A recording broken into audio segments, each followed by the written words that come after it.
Legenda Desa Maribaya. Desa Maribaya mapan wonten ing Kecamatan Karanganyar, Kabupaten Purbalingga. Jumlah penduduk ing Desa Maribaya kirang langkunge 450 jiwa. Ing Dusun Maribaya katahe pegawene wargane iku dados petani. Miturut salah setunggalipun warga Desa Maribaya RT 7 RW 3 menika Bapak Rosehun, mula bukane Dusun Maribaya iku diwiwiti saking Satria Mataram.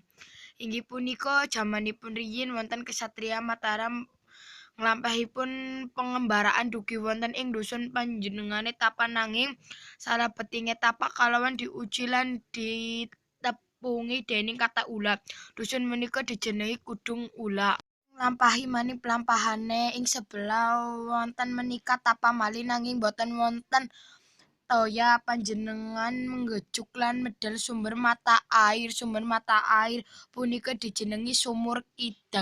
Ngene mlampahi malih mados panggenan ingkang sae kangge tapa dugi wonten ing selak ageng teng mrika ngrasake dusun menika sae kangge tapa, namunipun tapa dereng rampung selak kang digunakake kangge tapa longsor. Selak iku dijenengi Selak Ageong.